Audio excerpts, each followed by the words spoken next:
Mexico, a beautiful yet shadow-filled land. From the northern borders to the dense southern jungles, the battle between two of the most infamous forces, the Gulf Cartel and the Zetas, has shaped the history of modern crime. But have you ever wondered, what truly sets these two cartels apart? Is it power, money, or sheer brutality? And more importantly, how does their never-ending war impact society, the government, and the lives of innocent people? Stay with us until the end of this video as we uncover the horrifying secrets and tragic tales behind this relentless conflict. Mexico, a land renowned for its rich culture and history, but also a stage for the unending war between drug cartels. Among them, two names, the Zetas and the Gulf Cartel, have become symbols of power and brutality. But how did these two organizations, once collaborators, turn into sworn enemies? Let's begin by examining how each cartel has positioned itself through its goals and areas of operation. The Gulf Cartel. Founded in the 1930s, the Gulf Cartel is considered one of the oldest criminal organizations in Mexico.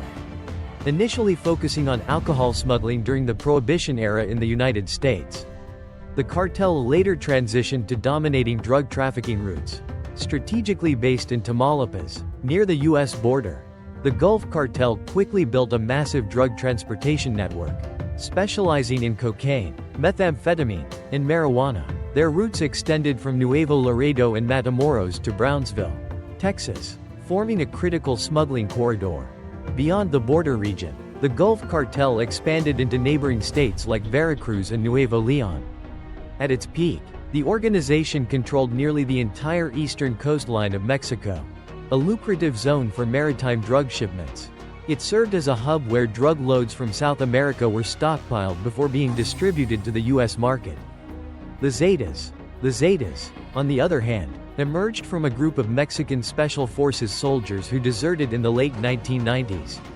Initially serving as the armed wing of the Gulf Cartel, the Zetas quickly became a formidable force due to their military discipline and organization. By the early 2000s, they broke away and established their own network. Unlike the Gulf Cartel, which focused on specific strategic areas, the Zetas aggressively expanded their reach. They dominated states like Coahuila, Nuevo Leon, and Zacatecas, pushing further into central and southern Mexico and even neighboring countries like Guatemala, Belize, and Honduras. The Zetas also diversified their criminal activities beyond drug trafficking. They exploited every profitable crime imaginable, including kidnapping, extortion, human trafficking, and arms dealing. This versatility allowed them to grow rapidly. Even though the Gulf Cartel retained control of key smuggling routes, impact on communities, both organizations have profoundly influenced the communities they dominate, albeit in starkly different ways. The Gulf Cartel, despite being a criminal entity, has built a friendly image.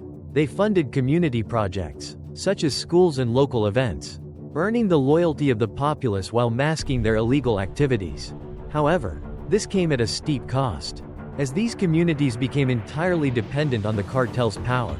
The Zetas, in contrast, ruled through fear. Public massacres, mass kidnappings, and death threats turned many small towns into ghost towns. Residents not only lived in terror but were also forced to pay protection taxes for the right to exist peacefully. This made the Zetas one of the most hated cartels in Mexico.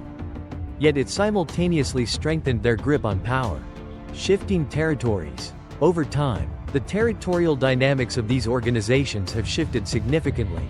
The Gulf Cartel once dominated the entire northeastern region of Mexico, but after the Zetas split, they gradually lost control to their former allies. Conversely, the Zetas expanded their territories, converting many areas previously controlled by the Gulf Cartel into their strongholds. This shift not only intensified the conflict between the two but also dramatically altered Mexico's criminal landscape. Imagine this. One side employs a friendly strategy, while the other uses terror tactics. Which approach do you think would prevail? Don't go anywhere, because up next, we'll delve deeper into how these two cartels operate and maintain their power. If the Gulf Cartel and the Zetas are viewed as two empires, what sets them apart in their operations? To answer this question, we must delve into their organizational structures and operational strategies.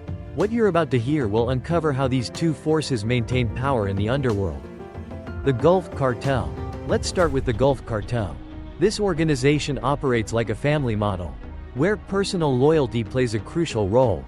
Key members are often connected by blood relations or close friendships, bound by trust and mutual reliance. This structure has allowed the Gulf Cartel to maintain internal stability, even when faced with severe external threats. However, this model has its weaknesses.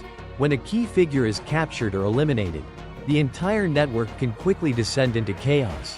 A prime example is the capture of Ocil Cardenas Gillen, the leader of the Gulf Cartel, in 2003. This event triggered a power vacuum, providing the Zetas, then the armed wing of the Gulf Cartel, an opportunity to rise and seize control. The Zetas. In contrast, the Zetas do not follow a familial model. They operate more like a military unit. Founded by former Mexican Special Forces soldiers, the Zetas implemented a militarized structure with clear hierarchies and defined operational strategies. New recruits undergo rigorous military training, including combat skills, weapon handling, and even torture tactics. This structure enables the Zetas to respond rapidly and organize large-scale operations. For instance, they can quickly establish a base in a new area, impose control through terror, and begin collecting taxes from local businesses and residents. This militarized strategy has made the Zetas one of the most dangerous cartels, not just in Mexico but worldwide. Operational strategies. A significant distinction between the Gulf Cartel and the Zetas lies in their operational strategies. The Gulf Cartel focuses on efficient drug transportation. They control strategic routes, employing networks of drivers and intermediaries to ensure safe delivery of goods. Their priority is to remain discreet and avoid attracting attention, which explains why they often opt for bribing officials over public acts of violence. The Zetas, on the other hand, rely on violence for control. They do not hesitate to use the most brutal methods to instill fear. From massacring civilians and assassinating officials to publicly torturing and executing opponents. The Zetas use violence as their primary tool of power. A notorious example is the 2010 San Fernando massacre, where over 70 migrants were killed for refusing to work for the Zetas. However, the Zetas are not solely dependent on violence. They have built a diverse criminal network. In addition to drug trafficking, they engage in extortion, human trafficking, arms dealing, and even looting. This diversification provides them with steady income streams, even when drug routes are disrupted. Conflict resolution. The two organizations also differ in how they handle internal conflicts. The Gulf Cartel, operating under a family model, tends to resolve disputes quietly through negotiations or discreet purges. In contrast, the Zetas opt for direct confrontation. If a member is found to be a traitor, they are publicly executed to send a strong message across the organization. International collaborations. International collaboration is another critical factor. The Gulf Cartel maintains relationships with major Colombian drug cartels and criminal organizations in the U.S., building a cross-border transportation network to ensure the smooth flow of goods. The Zetas, on the other hand, extend their collaborations beyond the U.S., partnering with groups in Central and South America, such as gangs in Guatemala and Honduras, to establish new logistical bases. This strategy ensures that the Zetas are not reliant on a single source of income and can sustain operations even under pressure from Mexican authorities. Two contrasting empires. Based on these analyses, it's clear that the Gulf Cartel and the Zetas are two criminal organizations with entirely different approaches. One emphasizes discretion and stability, while the other thrives on violence and militarization. Yet, these differences have fueled an endless conflict between them, plunging Mexico into a spiral of violence and chaos. What do you think of their strategies? Which approach will prevail in this prolonged battle? Stay tuned, as the next part will take you deeper into the financial underworld, where money and power drive everything. If power is what cartels relentlessly seek, then money is the foundation that sustains that power. Despite their different approaches, the Gulf Cartel and Zetas both command massive financial resources to fund their illicit activities. However, the way they earn and use their money reflects the unique nature of each organization. The Gulf Cartel. Let's start with the Gulf Cartel. As one of the oldest criminal organizations in Mexico, the Gulf Cartel has long been known for its control over drug trafficking routes. Billions of dollars flow into its coffers annually through the transportation of cocaine, methamphetamine, and marijuana from South America to the United States. Each shipment crossing the border is part of a massive machine the cartel has meticulously built over decades. Moreover, the Gulf Cartel excels in money laundering. Front companies in real estate, transportation, and even tourism are used to disguise the illegal origins of their wealth. A notable example is their ownership of numerous trucking companies in Tamaulipas. While these trucks appear to transport legitimate goods, they often carry massive drug shipments. Each successful crossing can earn the cartel millions of dollars. To ensure smooth operations, the Gulf Cartel frequently bribes local officials and border patrol agents, not only safeguarding their shipments but also shielding key members from legal scrutiny. The Zetas, in contrast, take an entirely different approach. While they also engage in drug trafficking, they are far less reliant on it as a primary source of income. Instead, they exploit every opportunity to make money, whether legal or not. One of their largest revenue streams comes from extortion. Businesses large and small in areas under Zetas' control must pay a protection tax to continue operating. Although these payments may not match drug profits in scale, they are steady and harder to trace. In addition, the Zetas participate in human trafficking, arms sales, and kidnapping for ransom. One infamous incident involved a mass kidnapping in Coahuila, where dozens of individuals were released only after their families paid hundreds of thousands of dollars in ransom. This diversified income strategy allows the Zetas to sustain their operations even when drug routes are disrupted. Spending patterns. Earning money is only part of the equation. How they spend it plays a crucial role in maintaining their power. The Gulf Cartel, with its traditional structure, allocates much of its finances to maintaining loyalty among members and officials. They invest in rewarding drivers, intermediaries, and even government officials, ensuring their silence and cooperation. These payouts serve not only as incentives but also as a means to protect the cartel's secrets. The Zetas, on the other hand, spend their money differently. With their militarized structure, a significant portion of their finances goes toward purchasing weapons and training members. Modern weaponry, from automatic rifles to grenades, is procured through international smuggling channels. They also heavily invest in training programs. New recruits are taught not only how to use weapons but also skills such as reconnaissance, torture techniques, and sabotage. This transforms the Zetas from a cartel into a fully functional paramilitary force. Operational costs. Another key difference lies in their operational expenses. The Gulf Cartel, with its extensive transportation network, spends millions annually maintaining its routes. This includes bribes, vehicle maintenance, and the construction of secret warehouses along trafficking corridors. The Zetas, in contrast, invest less in infrastructure. They focus on maintaining a mobile force capable of quickly relocating and establishing new bases as needed. For instance, in 2011, Mexican authorities uncovered a Zetas training base in Tamaulipas, equipped with shooting ranges and torture chambers. It showcased the immense investment the Zetas make in their operations. This contrasts sharply with the Gulf Cartel, which prioritizes fixed facilities for drug storage and transportation. Challenges and sustainability. Both organizations face a common challenge: maintaining financial stability amid increasing crackdowns by authorities. The Gulf Cartel, reliant on drug smuggling, is more vulnerable when routes are blocked. Meanwhile, the Zetas, despite their flexibility, are not immune to pressure from investigations and raids. A notable example is the 2012 military operation that seized millions of dollars and numerous weapon caches from both groups. Two financial models. In the grand scheme, the Gulf Cartel and the Zetas represent two entirely different financial models. The Gulf Cartel relies on the stability of its trafficking routes, while the Zetas thrive on diversity and adaptability. But the question remains: which approach is more sustainable in this prolonged battle? Share your thoughts in the comments, and stay tuned, as the next segment delves into the profound social impact these organizations have had. If the power of cartels like the Gulf Cartel and Zetas are storms, then the communities they operate in are the eye of the storm. bearing the brunt of the devastation. Interestingly, the way these two organizations impact society differs entirely, leaving legacies no one can forget. The Gulf Cartel. Let's begin with the Gulf Cartel. One notable aspect of this organization is that it isn't merely a criminal syndicate. In many communities, it is seen as a benefactor.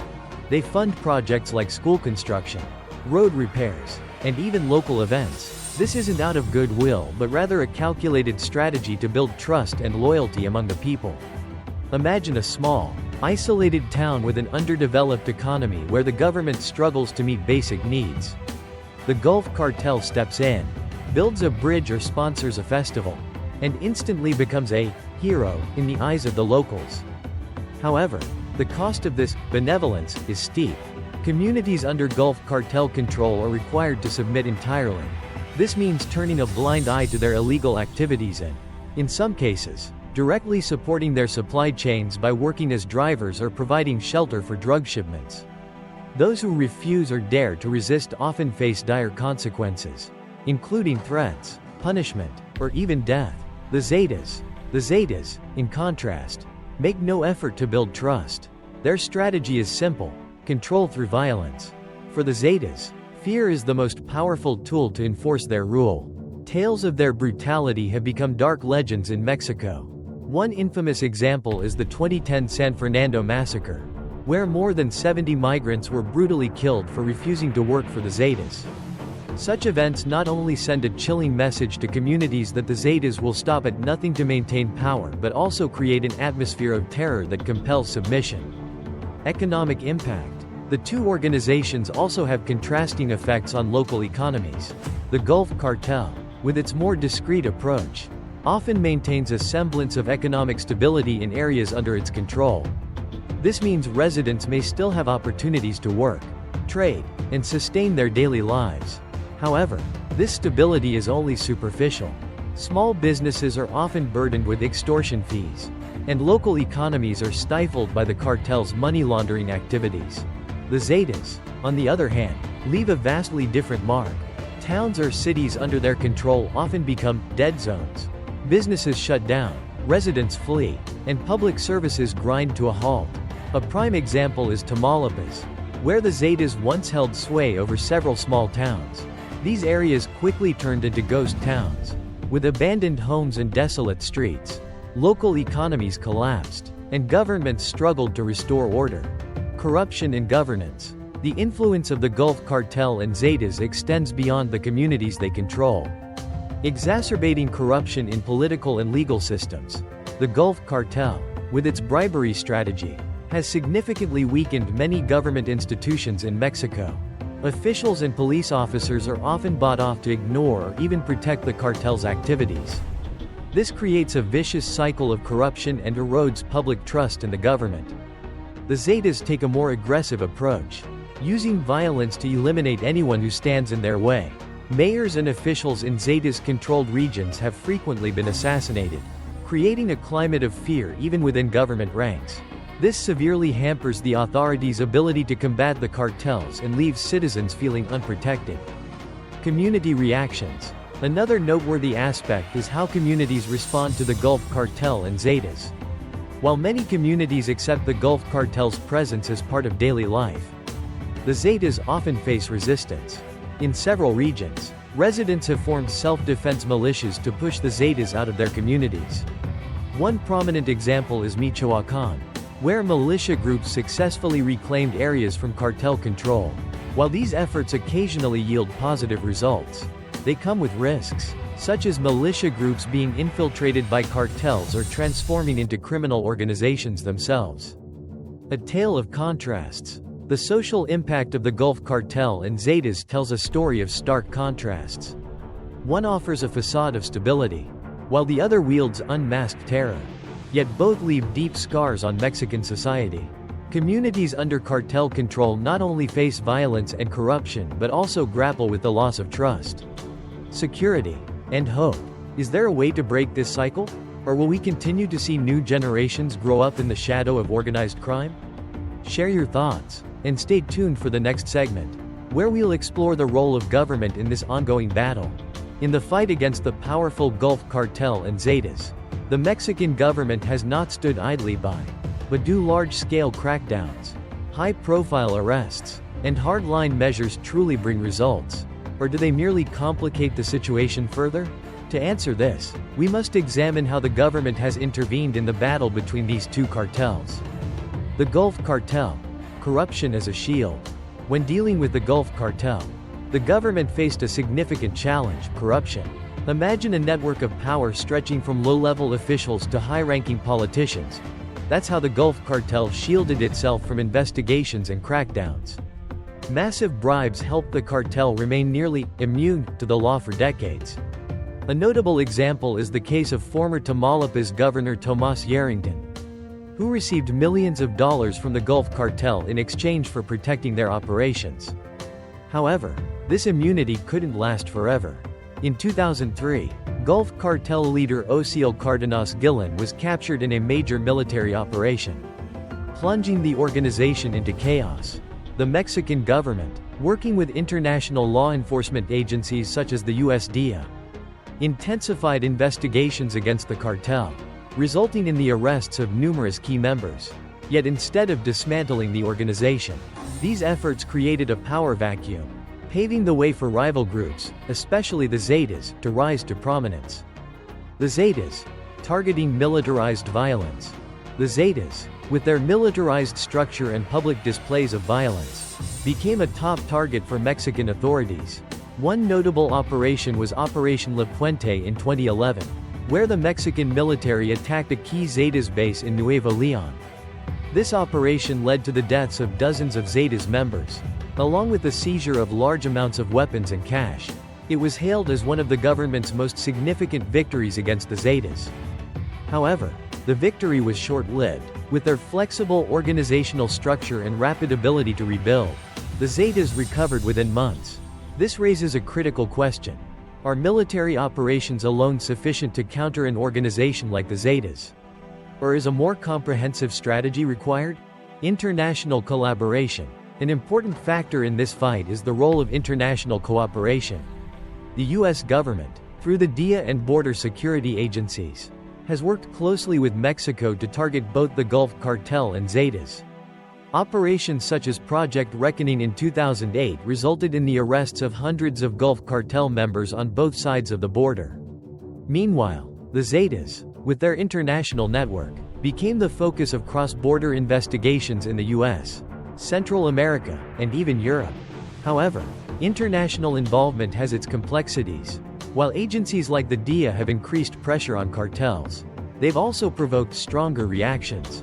Many experts believe the rise in massacres and retaliatory violence by the Zetas is a direct result of international crackdowns. The case of Miguel Ángel Trevino Morales, Z40 feet. One of the most notable victories in the fight against the Zetas was the 2013 arrest of Miguel Ángel Trevino Morales, also known as Z40, the notorious leader of the Zetas. This was a major blow to the organization, significantly weakening its leadership structure. However, like the Gulf Cartel before them, the Zetas quickly reorganized under lower-ranking commanders. This highlights the temporary nature of targeting cartel leaders. It disrupts operations but does not address the root problem. Rebuilding communities. Another key aspect is the implementation of social and economic programs to rebuild communities affected by cartel violence. The Mexican government has launched numerous projects aimed at creating jobs, improving infrastructure, and restoring public trust in government institutions. However, these efforts are often undermined by the cartels themselves, who are unwilling to lose control over these communities. Additionally, the government faces criticism from the public. Many argue that military campaigns focus solely on eliminating cartels without addressing root causes like corruption, inequality, and lack of economic opportunities. These underlying issues create the ideal conditions for cartels like the Gulf Cartel and Zetas to thrive. A complex battle. The Mexican government's efforts to combat the Gulf Cartel and Zetas have achieved notable successes but also revealed significant challenges. Corruption, community dependency on cartels, and the resilience of these organizations make the fight far more complex than a simple military campaign. Can Mexico break the cycle of violence and criminal influence? Or will new generations continue to grow up under the shadow of organized crime? Share your thoughts, and stay tuned as we explore the social and political ramifications of this ongoing war.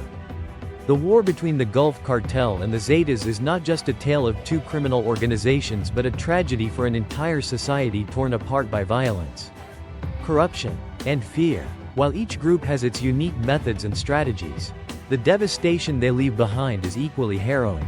But what do you think? Is there a way to break this cycle? Or will it remain a dark shadow looming over Mexico forever? If you found this video intriguing, don't forget to hit like, subscribe, and share so we can bring you more captivating stories. See you in the next video.